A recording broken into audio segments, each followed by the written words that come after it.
Hello everyone, welcome to our YouTube channel. आज हम लोग यूपी पीजीटी के क्वेश्चन नंबर 69 को करने वाले हैं और उम्मीद है कि आप लोगों की पढ़ाई बहुत अच्छी चल रही होगी और आप सभी लोग बहुत अच्छे होंगे, स्वस्थ होंगे। तो चलिए फिर स्टार्ट किया जाए। तो आज हमें पढ़ना है क्वेश्चन नंबर 69। क्या है क्वेश्चन नंबर 69? देखिए, which one of the following has the highest coagulating power for AS2 S3 collide? Means AS2 S3 collide। ठीक है, इसके लिए आपको बताना है हाईएस्ट कॉगुलेटिंग पावर किसकी है।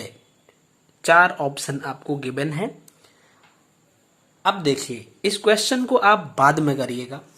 पहले कॉगुलेशन की बात आ गई तो कॉगुलेशन क्या होता है उसको चलिए देखते हैं। क्योंकि हम लोगों का जो सिस्टम है वो क्या है कि हम लोग एक कॉन्सेप्ट, जो क्वेश्चन है वो क्वेश्चन किस कॉन्सेप्ट पर बेस्ड है उसको जानते हैं और उससे रिलेटेड हर पॉइंट को जानने की कोशिश करते हैं। इससे क्या होगा कि अगर आप इसको वीडियो को देखते हैं और आप अपनी नोट्स लिखते चलते हैं, बनाते हुए चलते हैं, तो आप यकीन मानिए कि देखेंगे कि मान लीजिए जैसे अब ये आपका कॉगुलेशन से रिलेटेड क्वेश्चन आया, तो कॉगुलेशन से रिलेटेड अगर दोबारा से कोई क्वेश्चन मिलेगा तो आप उसको 100% सही कर पाएंगे, मुझे पूरा विश्वास है।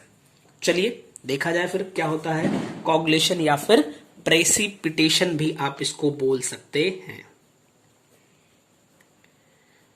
कॉगुलेशन, इसी को आप प्रेसिपिटेशन भी बोल सकते हैं।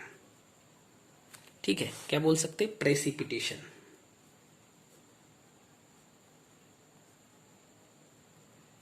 ठीक है, थोड़ा सा ये हिल रहा है, एक सेकेंड।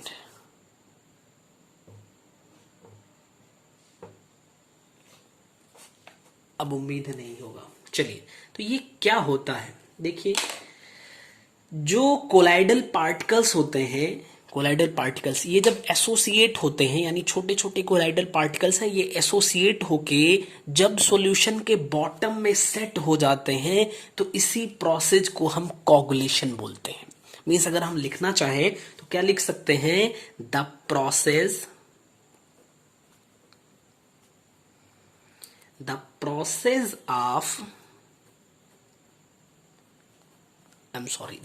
of setting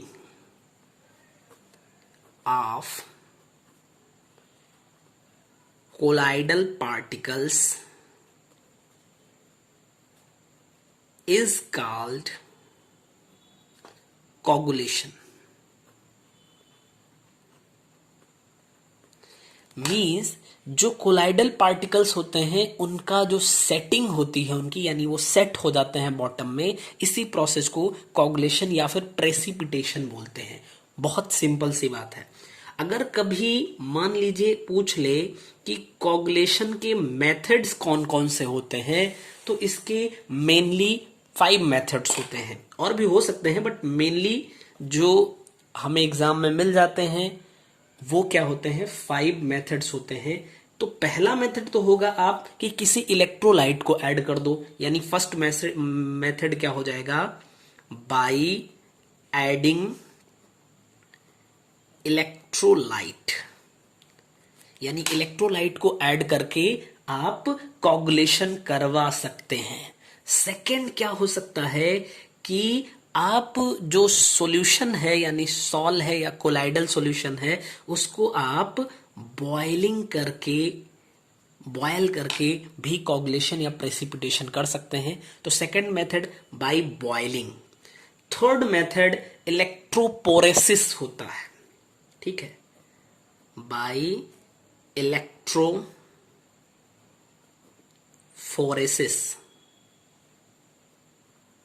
ठीक, इलेक्ट्रोफोरेसिस। फोर्थ मेथड जो होगा डायलिसिस मेथड, इसको आप कह सकते हैं by persistent dialysis. And next method जो होगा आपका, इसको आप म्यूचुअल कोगुलेशन कह सकते हैं। Mutual coagulation. इसका दूसरा नाम भी हो सकता है जिसको आप कह सकते हैं by mixing oppositely charged colloids. ठीक है, यानी कि जैसे मान लीजिए आपका जो सॉल्यूशन है कोलाइडल सॉल्यूशन वो पॉजिटिव नेचर का है, यानी वो पॉजिटिवली चार्ज्ड पार्टिकल्स हैं उसमें, या पॉजिटिवली चार्ज्ड सॉल है वो।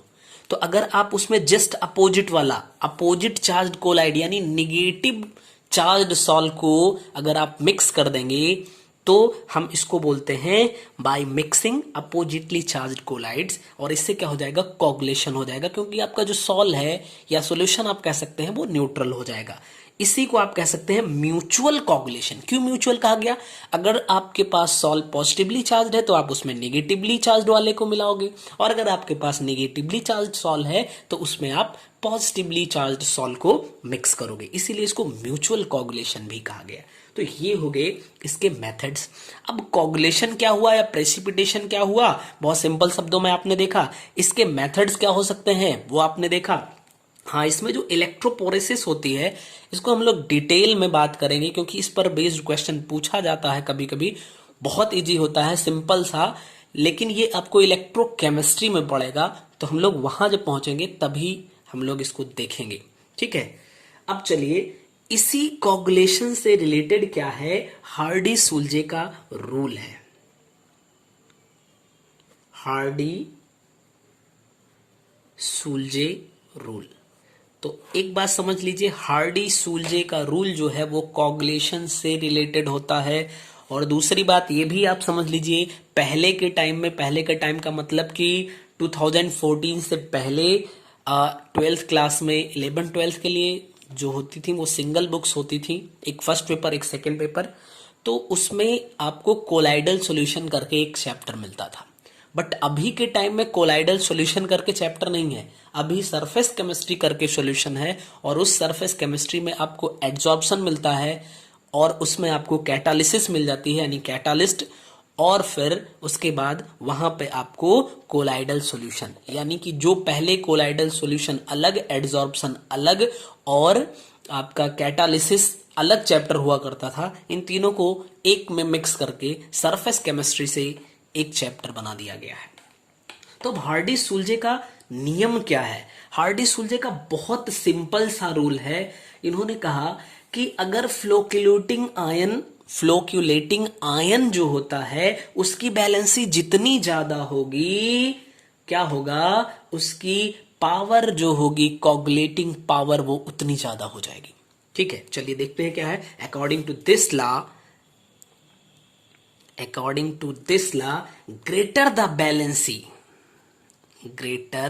the valency of flocculating ion added, इसका मतलब जो आप आयन ऐड कर रहे हो, ठीक है, उसकी जितना फ्लोक्यूलेटिंग आयन जो यूज कर रहे हो, फ्लोक्यूलेटिंग को आप कह सकते हो कोगुलेटिंग, यानी जो कोगुलेशन करवा दे, तो उसकी बैलेंसी जितनी ज्यादा होगी उसकी कोगुलेशन पावर भी उतनी ज्यादा होगी। Means the greater is it's power of coagulation. ठीक है, अब इसको आप समझिए, इसको आप ऐसे समझिए, जैसे मान लीजिए Na+ है, आयनिक फॉर्म में आप देख सकते हैं Na+ है, Mg++ Al++, तो मीन्स क्या है, इसकी बैलेंसी 1, इसकी बैलेंसी 2, इसकी बैलेंसी 3, यानी बैलेंसी अगर इंक्रीज होगी तो पावर, इसकी जो कोगुलेटिंग पावर है वो भी क्या हो जाएगी, इंक्रीज हो जाएगी। दूसरी बात पे आ जाइए, जैसे मान लीजिए लिखा है Cl-, इस पे सिंगल माइनस आया, ये पहले प्लस वाला अभी माइनस वाला, देखिए अगला ले लिए SO4 डबल-, आगे आप ले लिए PO4 ट्रिपल-, और भी आगे ले लीजिए Cn6 4 माइनस।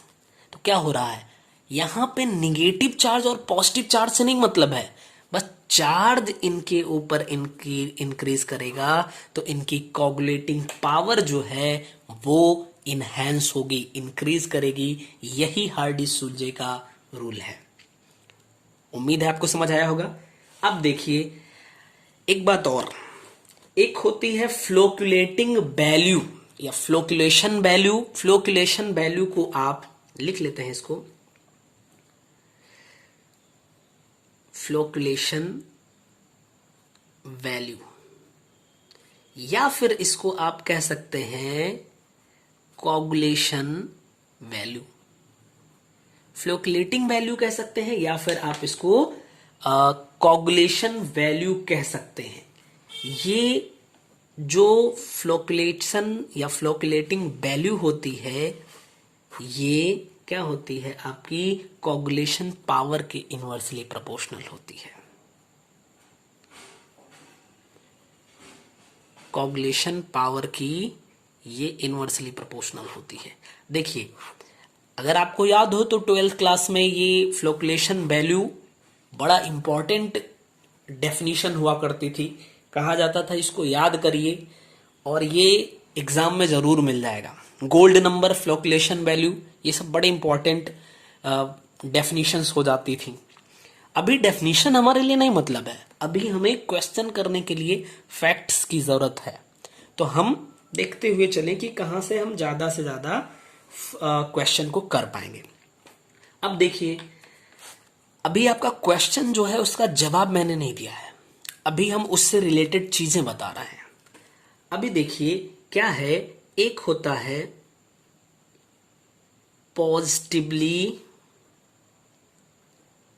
चार्ज्ड सॉल और एक को आप कह सकते हैं निगेटिवली चार्ज्ड सॉल। मैं ये सब जो मैंने ऊपर बताया ना, इसको कुछ ना बताता, सिर्फ यहां पे ये बात बता देता और हार्डी-सुलजे का रूल बता देता, आपका ये क्वेश्चन सॉल्व हो जाता। ठीक है, और इस टाइप के कभी क्वेश्चन मिल जाते हैं आप सॉल्व कर लोगे। लेकिन भाई ये एक टॉपिक आया कोगुलेशन, तो मैं ये चाह रहा हूं कि कोगुलेशन से रिलेटेड जितनी बातें इंपॉर्टेंट हैं वो आप इस सिंगल एक क्वेश्चन में और सिंगल एक वीडियो में कंप्लीट कर लें। तो पॉजिटिवली जो चार्ज सॉल्व होते हैं ये ऑक्साइड्स होते हैं, यानी कुछ ऑक्साइड्स जो होते हैं, कुछ क्या लगभग ऑक्साइड्स जो आएंगे आपके वो पॉजिटिवली चार्ज्ड के कैटेगरी में आएंगे। जैसे आप कह सकते हैं TiO2। इसके बाद आप समझिए AlOH होल ट्वाइस, या फिर आपको मिल जाए CrOH होल ट्वाइस, या फिर आपको मिल जाए FeOH होल ट्वाइस। तो ये चीज देख रहे हैं आप, ये सब हाइड्रोक्साइड है, यानी आप यहां पे कह सकते हैं कि मेटालिक हाइड्रोक्साइड। अगर मेटालिक हाइड्रोक्साइड होंगे तो वो भी पॉजिटिवली चार्ज्ड सॉल होंगे। एक बात और देखिए, जो हीमोग्लोबिन होगा, हीमोग्लोबिन भी आपका पॉजिटिवली चार्ज्ड सॉल होता है। और एक और चीज देख लीजिए, मेथिलीन ब्लू। ये मेथिलीन ब्लू क्या होता है? मेथिलीन ब्लू एक तरह की डाई है। डाई आप समझ रहे होंगे ना, वो जो रंजक आप जिसको कहते हैं। तो मेथिलीन ब्लू आपकी एक डाई है। मेथिलीन ब्लू, हीमोग्लोबिन, Fe यानी कि मेटालिक हाइड्रोक्साइड, और नॉर्मल ऑक्साइड जैसे कि TiO2। आप इसको मेटालिक ऑक्साइड भी कह सकते हैं, ज्यादा अच्छा रहेगा। तो ये सब जो होते हैं ये पॉजिटिवली चार्ज सॉल्व होते हैं। अब निगेटिवली चार्ज सॉल्व में चलेंगे तो कुछ मेटल्स हैं। मेटल्स जैसे कि कॉपर, आयरन, Ag, etc, ये सब मेटल जो है ये निगेटिवली चार्ज सॉल्व होते हैं। और मेटालिक सल्फाइड्स, अब मेटालिक सल्फाइड्स में एक तो आप लिख सकते हो AS2S3, दूसरा आप लिख सकते हो CDS, तीसरा आप लिख सकते हो Pb2S3, ऐसे। यानी आप यहाँ पे देखो ये सब क्या है, मेटालिक, मोस्टली मेटालिक सल्फाइड्स हैं। ठीक है, तो जरूरी नहीं कि सारे मेटालिक सल्फाइड, मोस्टली ये मैं लिखा हूं, मोस्टली यहां पे समझ लीजिए, मोस्टली मेटालिक सल्फाइड्स जो होते हैं वो निगेटिवली चार्ज्ड सॉल होते हैं। एक चीज और, सॉल ऑफ स्टार्च या फिर चारकोल या फिर गम, ठीक है, तो स्टार्च के, चारकोल के या गम का जो सॉल होता है वो भी निगेटिवली चार्ज्ड होता है। और जैसे यहां पे एक आपने देखा मिथिलीन ब्लू डाई है, ऐसे एक और डाई होती है कांगो रेड, ये भी आपकी निगेटिवली चार्ज्ड सॉल की कैटेगरी में आ जाएगी। भैया मुझे लगता है कोगुलेशन से रिलेटेड सारी बातें हमने आपको बता दिया। अब सबसे ऊपर पहुंचते हैं, क्वेश्चन को एक बार फिर से पढ़ते हैं। Which one of the following has the highest coagulating power for AS2S3 colloid? आप समझो, आपको क्वेश्चन दिख रहा होगा, 4 ऑप्शन में से कौन सा सही होगा। ये AS2S3 कोलाइड जो है ये कैसा है, अभी आपने देखा कि ये निगेटिवली चार्ज्ड सॉल है। ये क्या है, निगेटिवली चार्ज्ड सॉल है। तो अगर इसका कोगुलेशन करना है, मेथड आपके सामने है म्यूचुअल कोगुलेशन। इसका मतलब आप इसमें क्या ऐड करोगे, पॉजिटिवली आयन को ऐड करोगे भाई, यानी कि कैटायन को अगर ऐड कर देंगे हम, क्या तो क्या हो जाएगा, कोगुलेशन हो जाएगा। Add cation for coagulation. अब 2 ऑप्शन में तो आपने देखा निगेटिव चार्ज लगा हुआ है, ठीक है, क्योंकि एक ऑप्शन है PO4 ट्रिपल माइनस, एक SO4 डबल माइनस, तो ये निगेटिव चार्ज वाले हो गए। अब पॉजिटिव चार्ज वाले में 2 है आपके पास, एक है Al ट्रिपल प्लस और Na प्लस, तो एक है Na प्लस और Al ट्रिपल प्लस, ठीक है, यानी ये दोनों इसका कोगुलेशन करेंगे। बट क्वेश्चन था which has the highest coagulating power, तो अकॉर्डिंग टू हार्डी-सूल्जे रूल, अगर आप देख लो कि बैलेंसी इंक्रीज करवाओगे तो कोगुलेटिंग पावर इंक्रीज करेगी, यानी कि सबसे ज्यादा coagulating power Al triple plus की हो जाएगी। तो इसका जो आंसर है वो आप देखिए, कोगुलेशन को जान रहे हैं आप, मैं मान रहा हूं आप जान रहे हैं, फिर आपको जानना क्या है, पॉजिटिवली चार्ज सॉल और निगेटिवली चार्ज सॉल, उसके बाद आपको जानना है हार्डी-सूल्जे रूल, तब आप ये क्वेश्चन कर पाओगे। यानी कि इन दोनों को मिक्स करके इसने एक क्वेश्चन बनाया। टॉपिक इजी है, बट क्वेश्चन का लेवल अगर आप देखो ना, टॉपिक इजी है तो क्वेश्चन भी इजी ही लगता है, लेकिन क्वेश्चन का लेवल अगर देखो तो अगर डायरेक्ट कॉन्सेप्ट पे पूछ लिया जाए तो इसका मतलब कि इजी क्वेश्चन, अगर डायरेक्ट नहीं है, कुछ चीजों का यूज करके पूछ रहा है, तो इसका मतलब समझ लीजिए उसने थोड़ा सा टेक्निकल बनाने की कोशिश करी। चूंकि इजी टॉपिक है, आप सभी लोगों को आता है, इसलिए वो बहुत इजी लगा, ठीक है। तो आई होप कि आपको ये क्वेश्चन बहुत अच्छे से समझ आया होगा, और ये पर्टिकुलर क्वेश्चन ही नहीं, ये पूरा कॉन्सेप्ट कोगुलेशन और flocculation value, Hardy Schulze rule, positively charge sol और निगेटिवली चार्ज सॉल, ये सारी चीजें आपको अच्छे से समझ में आई होंगी। चलिए फिर, तो आप लोग अच्छे से पढ़ाई करते रहिए। अगले क्वेश्चन के साथ और अगले कॉन्सेप्ट के साथ नेक्स्ट वीडियो में मिलेंगे। तब तक के लिए जय हिंद।